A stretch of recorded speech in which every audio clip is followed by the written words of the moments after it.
Hey, y'all. Welcome to the Common Good Podcast, Monday edition. Sorry for the Monday edition. Why are we turnaround. doing a Monday edition? To go to the Democratic Michigan Rural Caucus Conference in Fantastic. northern Michigan tomorrow. And then I'm there all day Wednesday and Thursday. And so Yeah. this is it for And my schedule. tomorrow I will be on a plane to Seattle. Ah, great to celebrate. Stopping in Minneapolis. Are you really? Yeah. Well, welcome. Thank you. Welcome. Join the Modern Day Freedom Fighters 2026 edition. Hey, Rob and I were in Memphis, so we've had a lot of time together. We were running a great event for candidates running for Congress and one running for Senate on how to respond to the gerrymandering conversation, which we should do a whole podcast sometime just on this gerrymandering thing. There were a few takeaways. We should talk about that a little bit today, like what the takeaways were. Considering the fact that it's, not only is it not illegal to gerrymander, it's about as American as apple pie. So yeah, it's not one right. Of the takeaways it's not good. It's bad. Yeah, but legal. Yeah. One of the takeaways for me was, wow, this is going to be hard to fix. Yes. Yeah. Going to be hard to fix. Because if leaders of our country, political leaders and motivated by the populace, don't want to do the right thing and only want to do only feel bound by the legality, but not the rightness, it's tough to fix gerrymandering. Apparently, the Constitution allows it, so you'd have to amend the Constitution. But you can't amend the Constitution and tell people amen the idea. Oh, boy. You're welcome. Yeah. You're welcome. In other words, people are quite happy with gerrymandering as long as it serves them. Too often in the country. I think it's just a bad idea. I don't know how we make equal, fair congressional districts, which then trickle down into state districts and so on. Yeah. I don't know. Yeah, because it's not like you can just drop a grid onto the map. Right. It just doesn't work that way, because each representative needs to represent roughly the same number of people. Yeah, roundabout. And it's a lot. Yeah. The number used to be real small. There was like a number. It was like 70,000. Right. The reason we end up with the number of members of the House of Representatives that we have is because for a while they were like, hey, every 70,000 people gets a rep. Then they're like, no. So what is the number now? What is the average representative? I don't know. Okay. I mean, there's a million people or so who live in my district. A million? Yeah. 1 million people. Yeah. So anyway, it's a mess. It's a mess. Yeah. Like everything else. It's like everything else. Thank you for that. Yeah. It's like our House of Representative district map has an algae bloom. It's just everything's a little broken. So Doug, have you ever had your kids were not young during the temporary Walmart pool craze, were they? Where you could spend $400, $500 on a pool and put it up in your backyard. And we had one of those pools in our backyard. Yeah, you did? 15 years ago, maybe. Yeah. It was a really hot time about now. It was a hot summer, and we decided to get one, and it kind of ruined the grass a little bit. It was above ground. Yeah. Did it fill with air? Oh. Filled with a lot of water. I remember the hose being in it. Yeah. And then, you've got to work hard at, keeping the chemical levels right. One of the best things we ever did when we used to have those kinds of pools is one year we switched to the saltwater filter, which you don't put chemicals in, you put salt in the filter, and man, it just beautiful. Works I feel great. like they should have filled the pool in the National Mall with Well, salt water. I think they did, though. I think that's what the system is, and then they have to use chemicals to overcome the sudden It birth appears that of people. that they have, in repainting the the pool at the, do we call it a pool? What do we call it? The What is it reflecting called? pool, I think it's called. The Yeah. reflecting pool, yeah. Yeah. The reflecting pool, repainting the reflecting pool, a darker color apparently is, caused greater reflection of the sun, which makes the water get hotter faster, which allows for the algae to grow more quickly. And now Donald Trump's fantastic, amazing reflecting pool project is just green slime. As swampy as his administration. Yeah. Literally, for the Well guy done. who came Well in done. to get to, drain the swamp, he physically extended a swamp into the reflecting Yeah. pool. Yeah.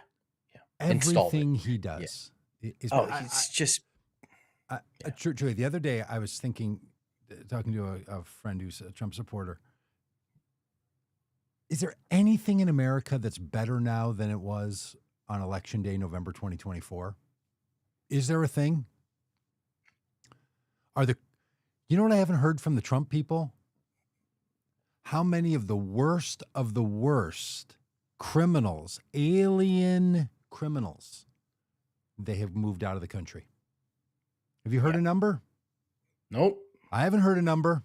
The worst of the worst. How many of the rapists? How many of the murderers? How many of the child abductors? How many have you removed from the country? I don't hear a number. And they would clearly be keeping track of that number. Why are they not bragging about it? How many dishwashers? How many family members? How many children have they moved out? Well, we have those numbers. How much havoc have they wreaked? Yeah, if that was really, your thing, safer streets. Streets are safer than they were in November of 2024. They try to tell us because of the federal government's work, huh? Yeah. Okay. I can't think of a thing they've done that's made anything in America better. I mean, the stock market is up. Yeah. But there is no sign that activity is related to Donald Trump's election. Now, maybe people want to say this about every president, and I would be glad if they joined us. Presidents don't tend to make America better. You know what they can do? Make America worse. Because every time something good happens, we say that was the American people. Every time something bad happens, well, it's true that it was actually Donald Trump. Yeah. Hey, do you follow mixed martial arts at all? I don't. The UFC. I don't. No. I could name maybe a couple of UFC fighters. I think I got Conor McGregor. I think is one. Not a golfer? No. Okay. No. Well, apparently all I got. Josh Hokett. I'm looking at it on my phone. Apparently Josh Hokett had a second round knockout victory over Derek Lewis of the UFC. On the south lawn of the White House last night.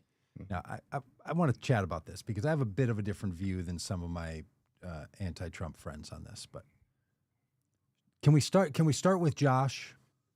Yeah. Who gave a press conference last night after he was done with his second round knockout? Here's a guy who is UFC top to bottom, all in, literally a champion in his weight class. Here was a minute and 13 seconds of his press comments last night. What I think personally is that our government is desecrating its role in society by entertaining sports. Our for the UFC, I think it's great. It's beyond great. It's literally the perfect scenario. But as far as I'm an economics major. I love studying politics on the political side of things, not the UFC's business. That is, of course, they're going to say yes to it. But what I think personally is that our government is desecrating its role in society by entertaining sports.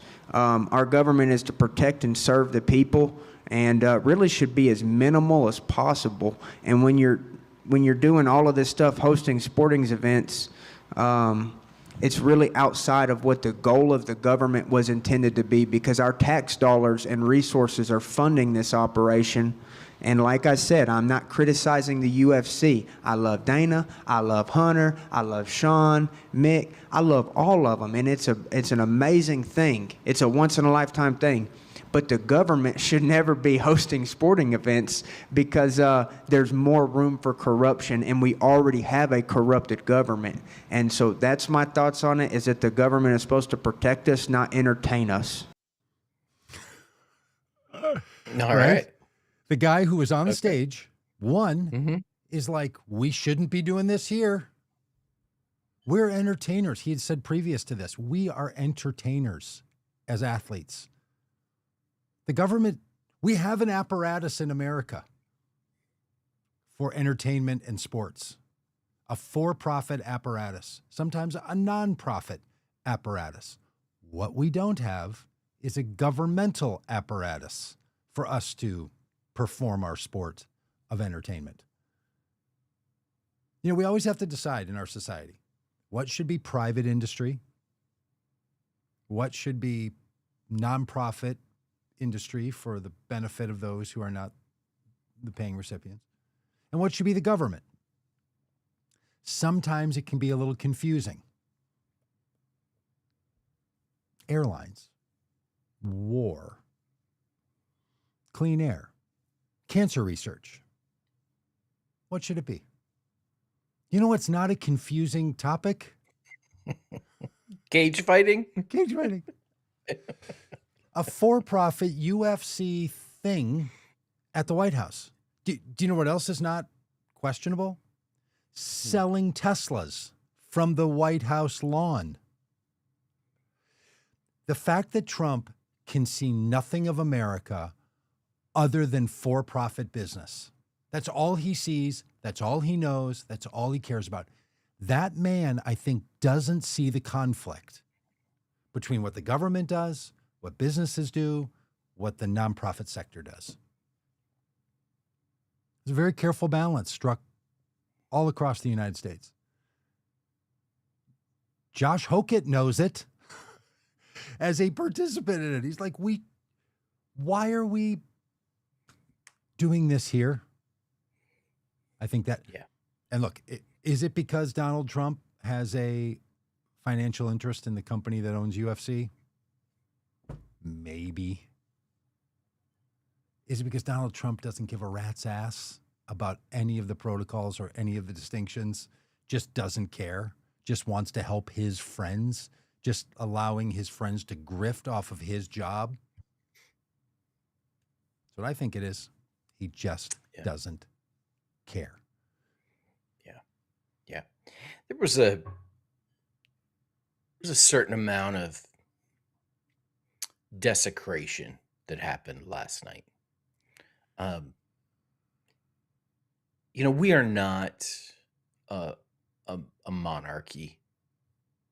Like our friends in England, United Kingdom, have a monarchy where there's certain protocols, there's a certain kind of pomp and circumstance that goes along with the royal family, and there's, you know, a set of kind of do's and don'ts that, you know, you need to make sure you don't violate. We don't do that here in the United States of America. We're not into that. You know, we pick our president based on, you know, who do we want to have a beer with. And, you know, there's a certain kind of homespun unpretentiousness Yeah. to what we value here in the United States of America. And so maybe the word desecration doesn't apply at first thought.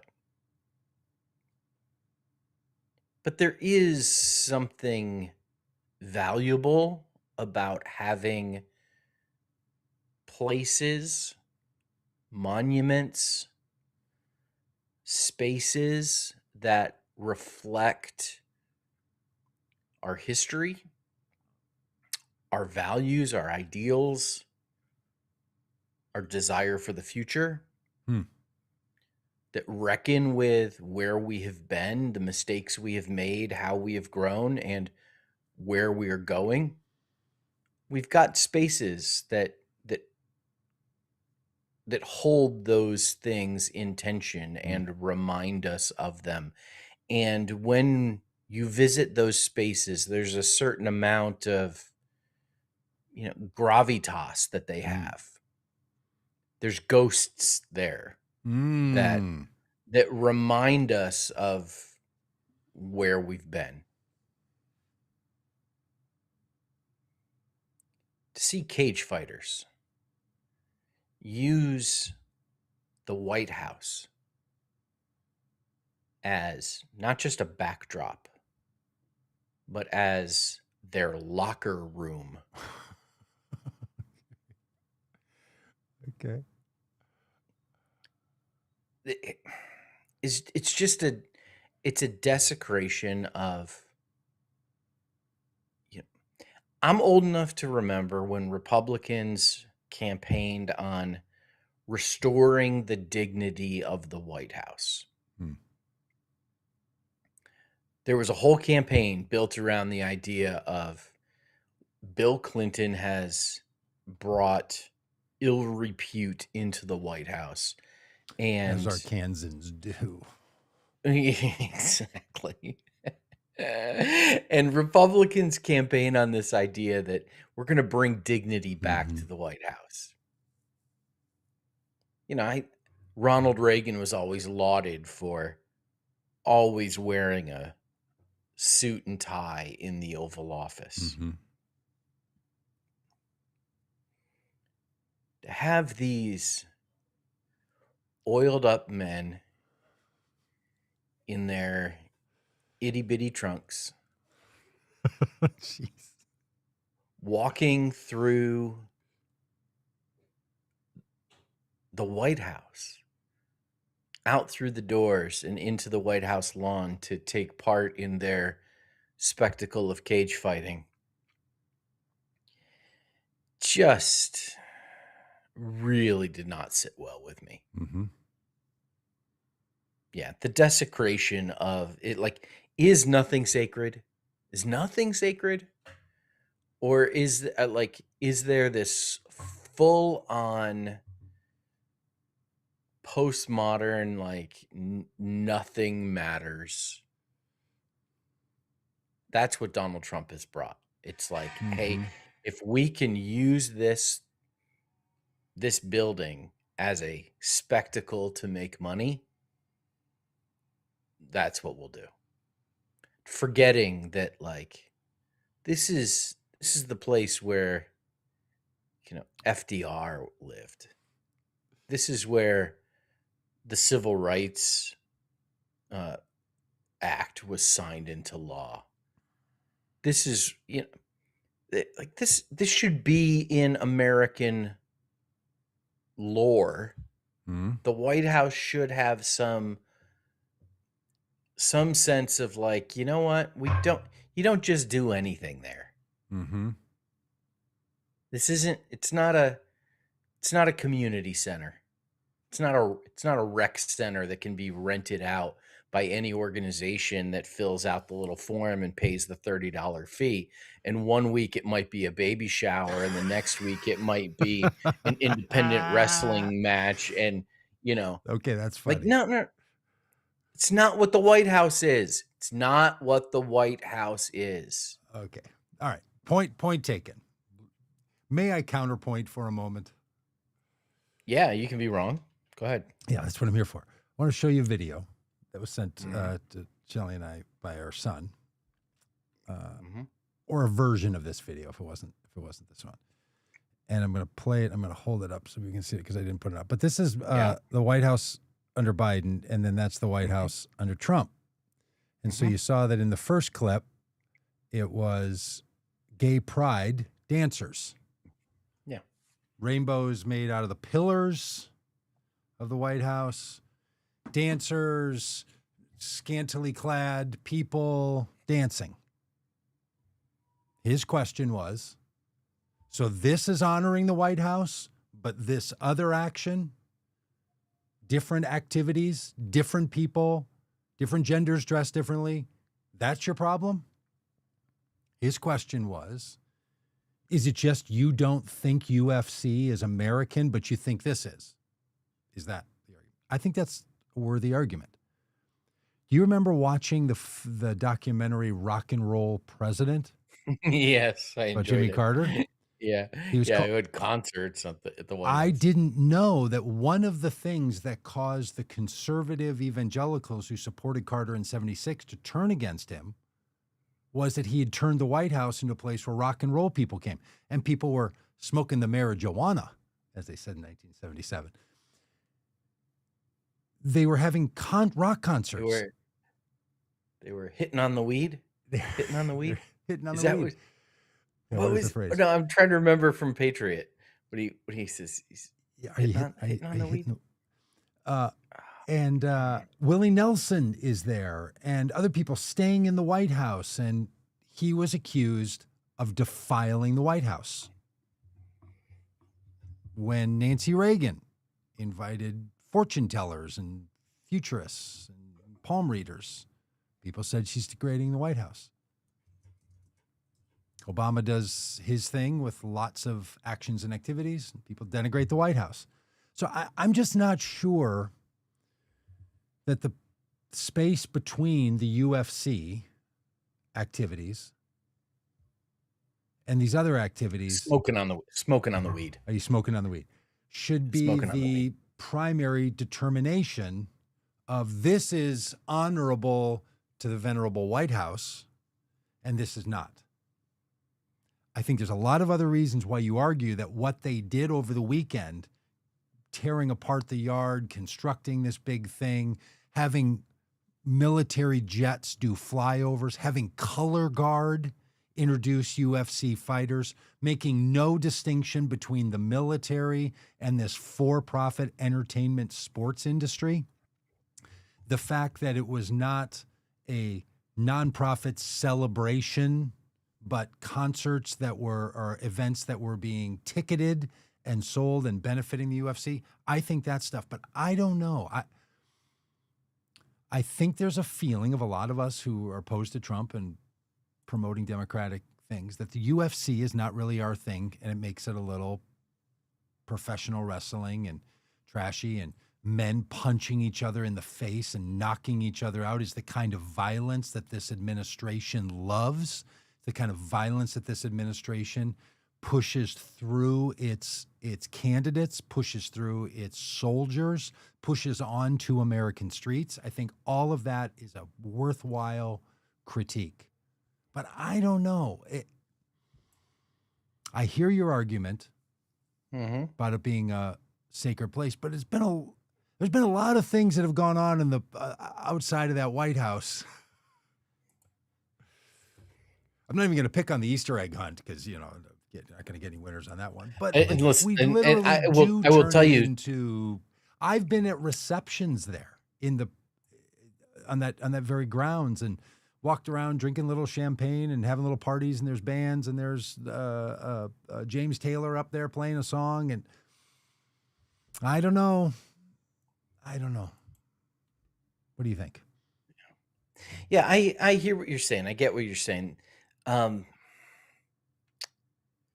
and maybe there's I'm willing to admit that, my view of this is colored by my sense that I don't expect Donald Trump to do something that is classy and in keeping with our better angels as Americans. And I'm inclined to just naturally inclined to not like things that he does. And I think this fits. There's a theme here with like just the gaudiness of it all, the the plaques, the all of the Yep. signage that's been put up, the Ah, the gildedness in the Oval Office. It's yes. tacky, and Yes. this whole spectacle fits with that. Yeah. Even to the I mean, I'm sure you saw what the one fighter said at the end of his fight No. about the former first lady. She's a man or something? Yes. Yeah. Yes. Interviewed, in the ring after his victory. I don't even know who it was. Who the guy was. Interviewed by Joe Rogan, and he finishes his little Speaking I of know classy, your favorite guy renew your involved in this. Spotify accounts, everybody. Make sure Joe Rogan has all the money he needs. He finishes his little post fight speech, and he says, and lastly, Michelle Obama is a man. Don't you agree with me, America? Or we all know it, America, or something. And the crowd cheers. I mean, it's like, come on, have some respect. Okay.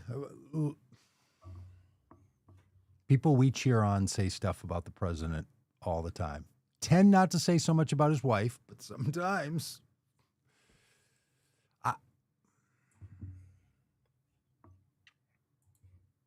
When I was 10,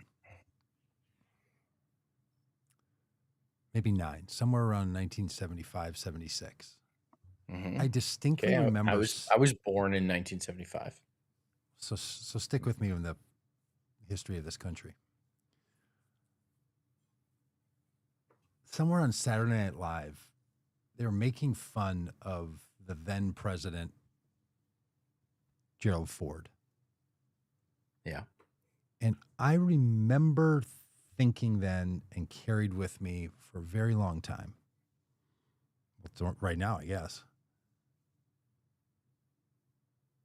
Shouldn't there be just a modicum of respect for the president that doesn't just drag them into comedic banter? Like somewhere, is there a line? So I agree. I think there should be some respect, but thank goodness.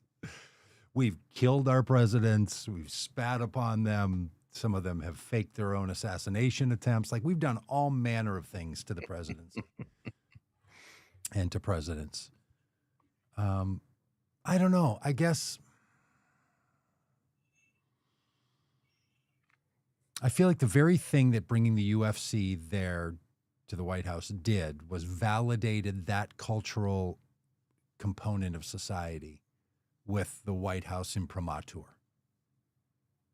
We have a friend that wrote in a chat, group chat that we're in, group text, that when, like in the 90s, when Stephen Curtis Chapman was invited I think he was joking. No, I'm sure he was serious. When Stephen Curtis Chapman went and sang at the White House, that said to a lot of evangelical Christians of that variety, we're seen and recognized here. Now, maybe he was joking, but it was true. People did feel, when you get to go, when I say I was at the White House in the garden, people are like, oh, then that administration honored what you do and you were invited, and that gives the imprimatur. That's how it works.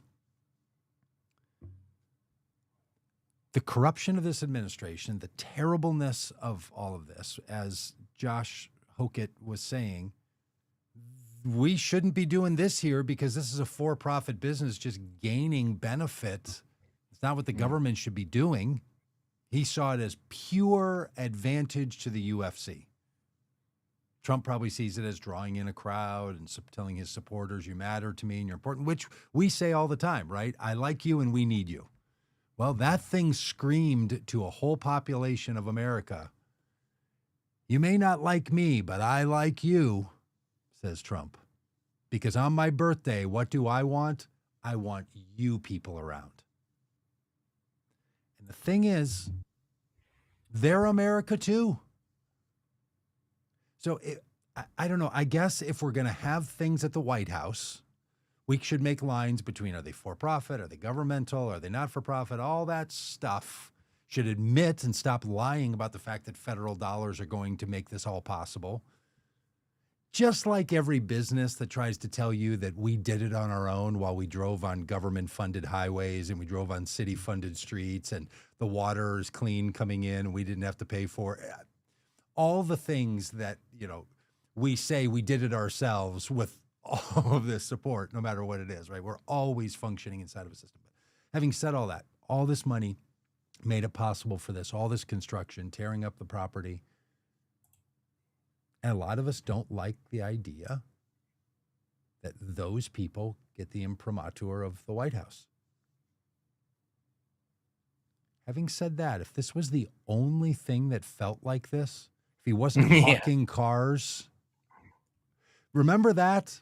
We could go back in reverse in the podcast and find the time when Donald Trump said, I'm going to buy one of these cars. You should buy one too. And he became the sham wow guy pitching Teslas with the richest man in the world standing next to him who needs our help. He told the American people to help the rich guy by buying one of his cars that people didn't want to buy because that same guy was defunding things that mattered to the American people through the federal government. Maybe if it wasn't for all that. Yeah. But I don't like the UFC. I don't like boxing. I can barely handle professional football. Hockey bothers me when there's such violence in it. I just think entertainment via violence. Have judges that determine when a person knocks another person out. I don't want anything to. I don't find that entertaining, and I wish others didn't find that entertaining. I wish we found ways for there to be human, because there's great human talent and skill and commitment, and I don't take anything away from the athleticism and the strength and the guts and the being able to do it. Mm-hmm. Just, do we have to bloody each other's faces and have a bunch of people scream that they love it? Can't we just kind of fake it like in professional wrestling?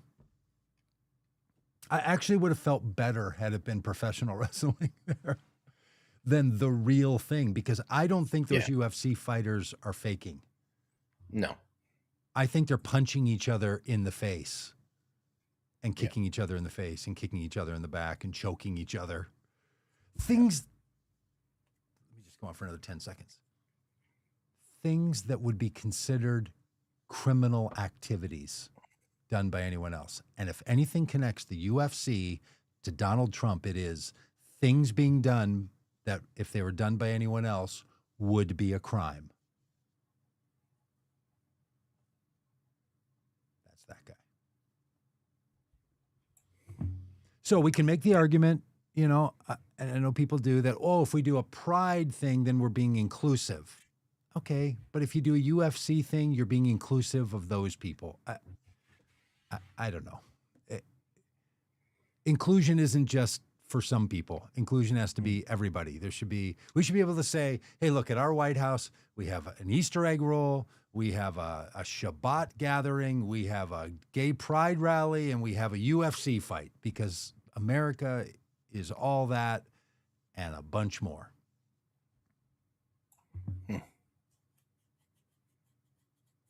Interesting. I don't know. Yeah. Doug, the war in Iran is over. To the point, Trump ruins everything, even this. Yeah. The war in Iran is over. Yeah. Whew.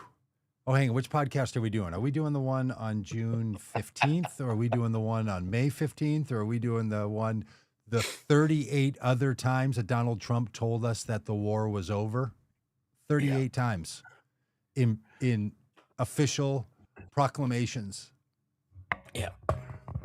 Well, you know what I'm glad? I'm glad that this time the war is over doesn't mean we have a deal that we will make a deal. I'm glad we have the deal.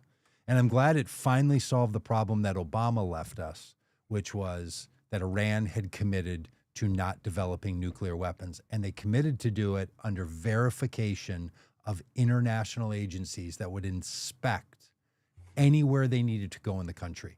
I'm glad we were able to right that wrong.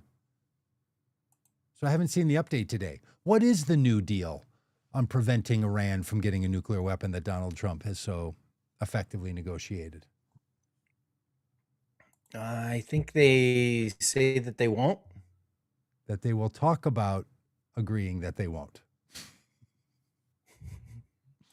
They didn't even agree that they wouldn't develop a nuclear weapon. They agreed that they would go into further talks about their nuclear ambitions.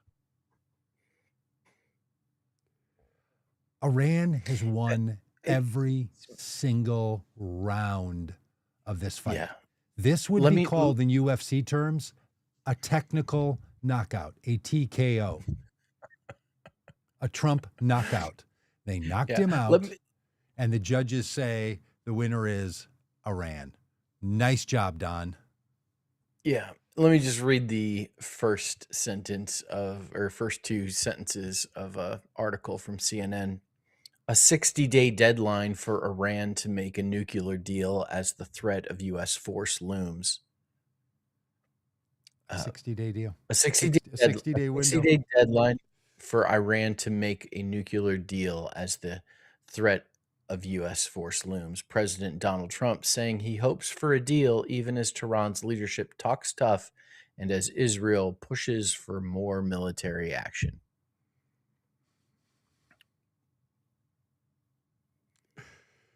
War is over. Yeah. So Trump's pulling out the old John Lennon "War is Over" song, and he's just singing it through the White House, thinking, "Hey, could we get that guy to come do a concert?" Yeah, war is over if we want it. The Strait of Hormuz will be reopened. Yeah, for sure it will be. Great.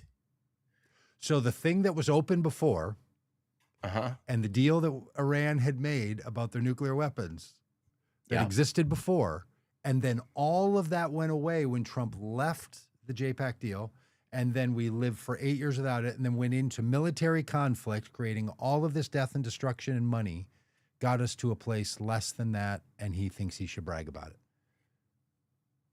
That's how Donald Trump brags about things. It was better.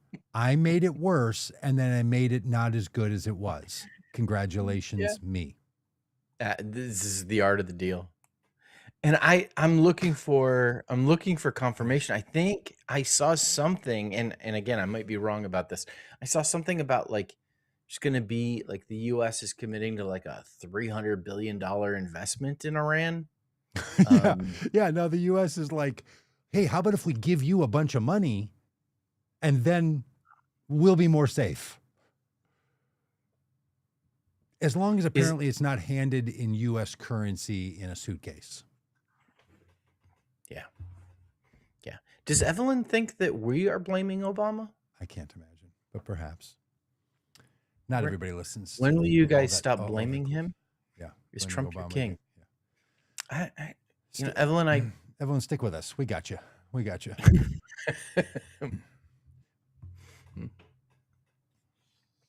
There is not a thing well done. that Obama, well done, Don. On the Iran deal and broadly, the things that Donald Trump went after to try to undo what Obama did, none of those are better. Yeah. He's been very obsessed about it. He hasn't done it. Yeah. I mean, he'll probably tell us that he brought us the World Cup and he brought us the Olympics, just like he told us the reason the Pope that was selected is from America is because of him. He gave us the Pope. He gave us the World Cup. He gave us the Olympics. He gave us 250 years of success in America as an independent nation. And a gloriously blue reflecting pool. It's just, it is just stunningly bizarre. Yeah. And do you think now as he watches the UFC tower be taken down, the Iran deal be just kicked down the road 2 months. I mean, it's going to be the middle of August. Trump's going to go play golf somewhere and forget all about the fact that he has to. Kind of like when you sign up for a 7-day trial on an app and you just forget to cancel it. That's what's going to happen to him. That's what's going to happen to him with the Iran deal. Someone's going to come in and say, sir, it is 59 days, and tomorrow we need to look back at the Iranian deal. He's going to be like, oh, that thing, we've been paying $14.95 a month. Oh, it's just, and the fact that the people running it, you know, the negotiations, it's literally Jared Kushner, whose concern is really not for the well-being of the United States of America, while he simultaneously is negotiating for the United States and making side business deals. Because these people do not see a distinction between the government and business. Republicans used to make a big deal out of that. The 9 most dangerous words ever spoken. I'm from the government and I'm here to help. Yeah. Yeah. Oh, Well, not anymore. Now it's like, I'm from the government and I'm here to make a deal from a business. What do you need from the United States of America, Jared Kushner says, to all of these nations who are involved in some of the worst human rights atrocities that we know of in our modern age? What do you need from the federal government so we can give it to you so we can have a deal on a hotel or a licensing deal or a golf course, or to expand top-notch vacation places throughout the Middle East? That's what Jared Kushner is out doing. Why does he want an Iran deal? Because they want to expand into the Middle East. What is this war really about? I know all of us Democrats would say stuff about the Iraq war and the Afghan war, and any incursions that we ever had in the Middle East was always about U.S. oil for oil companies. It's not under the Trump administration. It is for high-value vacation spots. They're developing high-caliber vacation industry across the world. That's what Jared Kushner is out doing. He's raising trillions of dollars to do it over years, and that's what they're up to. He is selling out America for high-class vacation spots for the wealthy to have nicer places to go. Isn't it?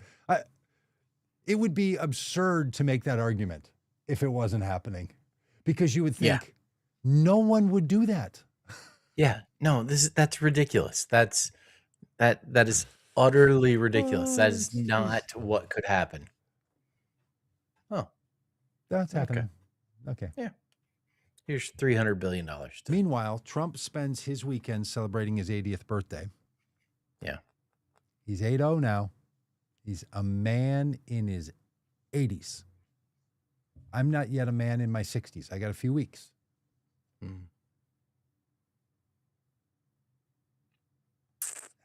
not going to make it to his 90s. I can't imagine he's going to make it to his 90s.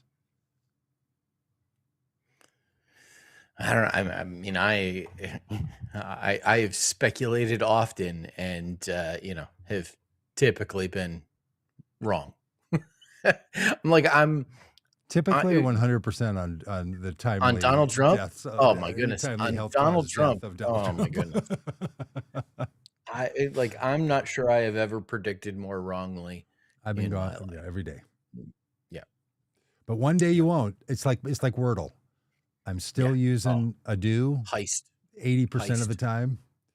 Yeah, it's got to come up before they're done. Oh my goodness. Yeah, my starting word on Wordle is heist. And man, the day the Wordle word was hoist, I was angry. Just one letter off. Yeah, you almost had it. All of my number ones have only been fakes that I do for you guys when I fake a number one win and send it to you. Yeah. And then I know what's going to happen. I'm going to pick one day to not do a do. Yes, and that will be the day. Yes, that's why I will not move away from heist, even after hoist was the word. And I was like, oh, now it's not going to be heist anytime soon. But Don't you think the curator A of gambler. Wordle, what's the person's name that they list on there? Yeah. Hosted by. Yeah. Don't you think she's taking very seriously the most common used words and is not going to let those out of the bag until it gets closer? Till she Tracy has to. Bennett. Don't you think Tracy Bennett knows, like we all do, the top words? Mm-hmm.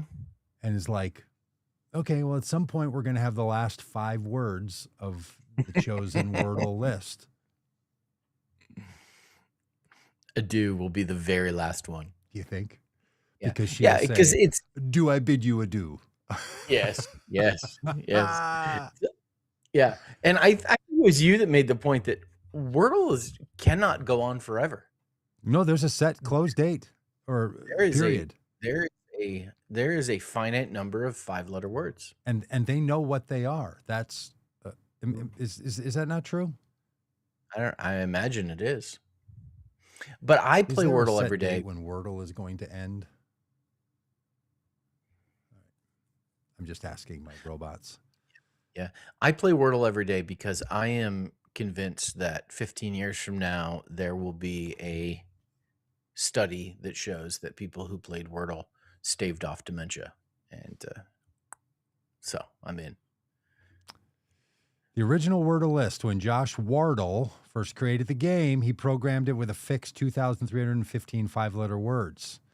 Because the game serves exactly 1 word per day, mathematically, the original list was set to run out late 2027 to 2028. But the New York Times curation bought Wordle, and they don't just let the original code run on autopilot. They have a dedicated Wordle editor, Tracy Bennett, who actively manages and adds and curates words. The New York Times has heavily integrated Wordle into its digital subscription strategy. It's incredibly profitable for them, and they have explicitly stated that they have contingency plans for when the original database runs out. Oh, wow.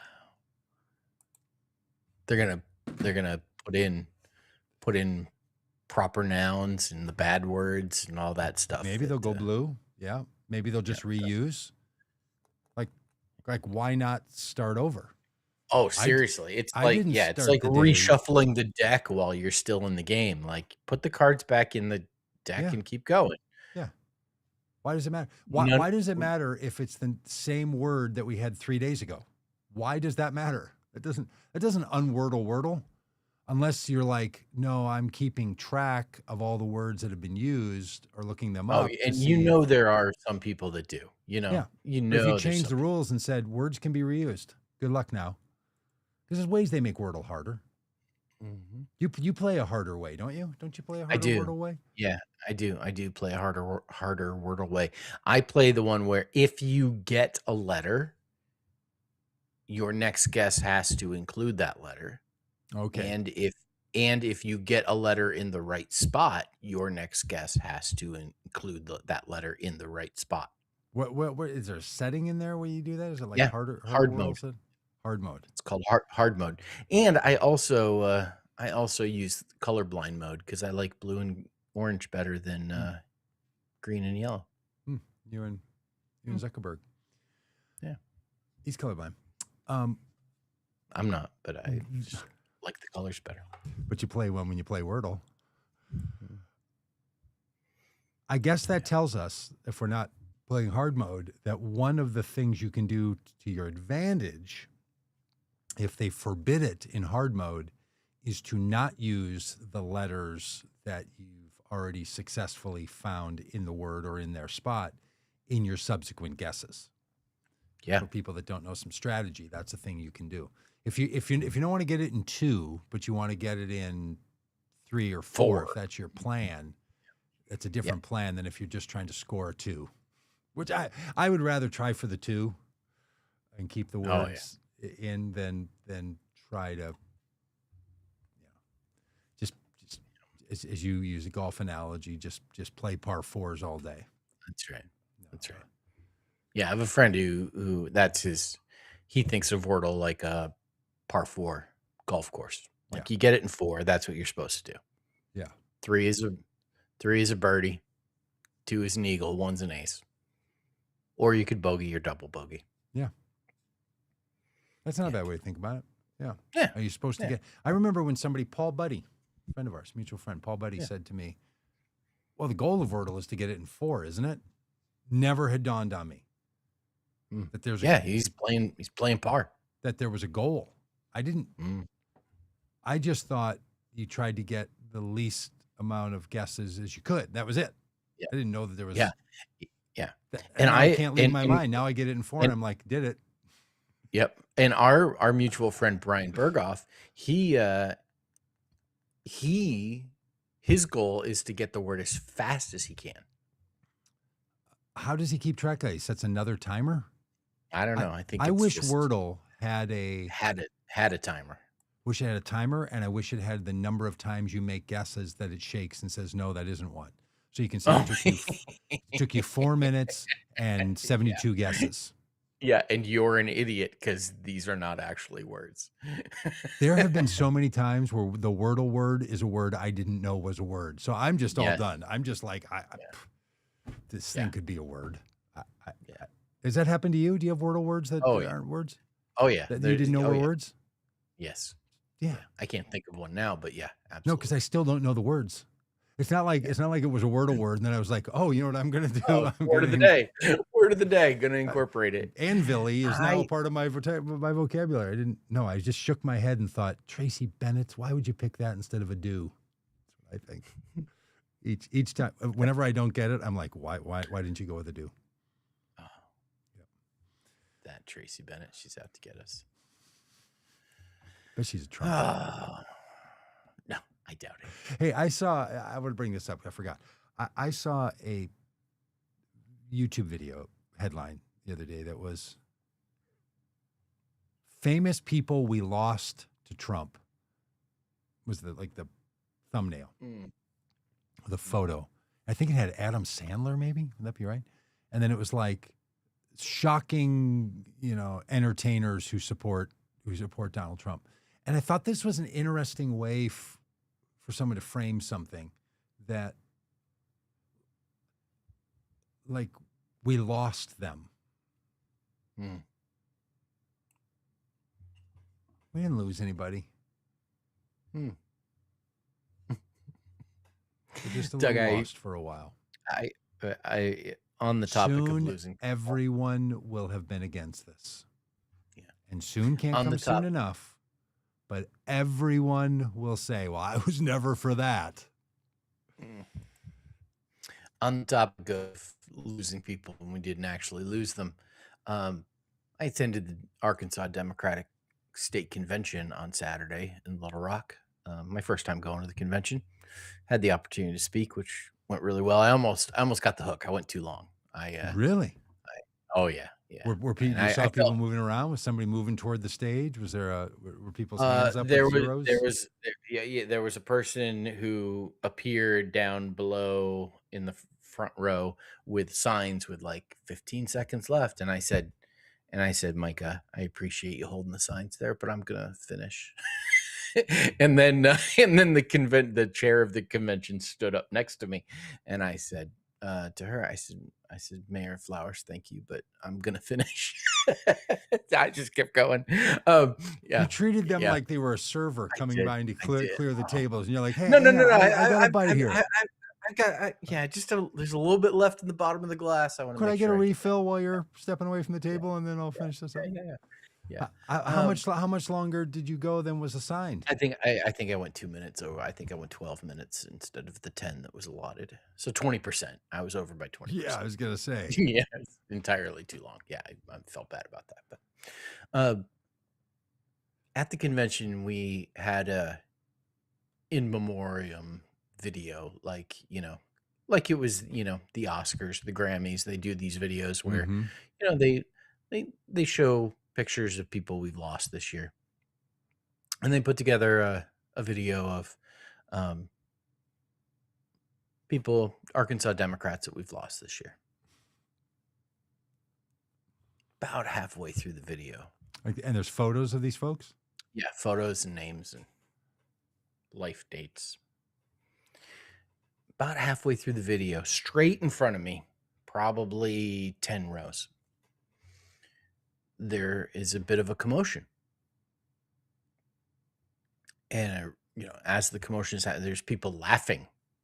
And like the laughter gets louder. Which doesn't while happen the- normally in the in memoriam videos. Yeah, while like significant Arkansans who have passed away, like,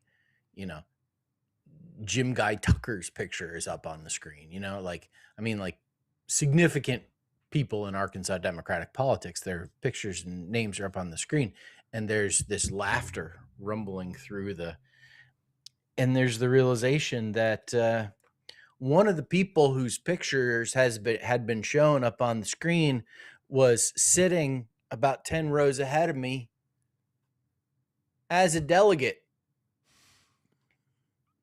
And he got up and went up to the front and said to the While the chair and video's still playing? while the video is still going, he gets up and goes, and I mean, we just lost it all. And Doug, video set to a Diddy song, which feels in bad taste, but A P. Diddy song? anyways, yeah, Puff Daddy, yeah, that remake of the Sting song, with I think it was about the death of Notorious B.I.G. Okay. That one, that was a Diddy song. He goes up and says essentially to the chair of the party and the vice chair of the party, "I'm not dead. Here I am." And he did not seem to find it funny. Oh, really? Oh, yeah. Yeah. He seemed a little, like he had seen his life flash before his eyes when his picture showed up on the screen. And so when the video was ended, the vice chair of the party took to the microphone and said, "Hey, I just want to apologize." We didn't. And apparently, like, the county parties were supposed to send in, and somehow his name got sent in, and he was there as a delegate. It was amazing. Did you chat with him afterward or anything, or was he huffing around? I didn't get a chance to chat with him afterwards. He is one of my constituents who lives in my district, was one from one of the counties. He's someone I know. And so next time I am in his county and at an event, I will talk with him about it. But wow. Yeah, amazing. Because I bet he will find out how it happened. Right. Somebody's going to I assumed it had an to email be a somewhere. joke, but Oh, you think? I don't know. How else is his name get on there? It was Somebody really misheard or miscopied a name out of a sheet or a spreadsheet or something, and So, anyways, well, even more sad than what a Democrat. Tim Guntner. We're glad you're still with us. What a Democrat response should be is, well, who was supposed to be memorialized that we didn't memorialize then? Who was left out? What like. There's going to be an entire, Podium Gate response to this. Hey, whatever happened on Podium Gate or Elector Gate or Elector Gate? She got away with it. It's all done. She got away with it. Yeah, got away with it. Nothing to it. Yeah. And she's not running for governor again, is she? Or is that? Yeah, she is. Yeah, she is. She's running for re-election. I thought I'd heard that she was bowing out, but no. All right, are we done for the day? I am done for the day. What you gonna do the rest of the day then? I am in spreadsheet hell, working on a spreadsheet for a report, and it's just, ugh. I gotta finish that up. I gotta maybe mow the lawn before we go out of town, and then we're gonna be out of town for a week, so I gotta pack and get ready to go. Yep. Yeah, all that stuff. Yeah. How about you? Yeah, same thing. I leave tomorrow morning. I gotta think about travel and packing and getting stuff done, and what do I have to do here that has to get done before then? Just all that. Yeah, all that stuff. Yeah. And I had a super busy weekend. I was in Eureka Springs on Thursday. We were in Memphis on Friday, and then Little Rock on Saturday. Got home late, and so it was a kind of a quiet day yesterday. But yeah, and now here we are doing this already on a Monday. Also, that Alex could join us live. Yeah, worked out great. Yeah. All right. Well, thanks, everybody. Thanks for being a part of the Common Good podcast. Thanks for sticking with us all the way through summer. A lot of things coming your way from Yep. our little And I just effort. want to be super clear. Tim Guntner, not dead. Michelle Obama, not a man. Reflecting pool, not clear blue water. Pants box, still holding documents. Things we know to be true. Things we know to be true. Okay. Iran war still on. Yeah. Iran war. Iran still wins. Hey, thank you always for all the great work you continue to do to push back against the MAGA movement. Sometimes I feel like we're, punching down. Yeah. But it's really not about the poor voters. It's really about the grifter. Yep. All right. See ya. Bye.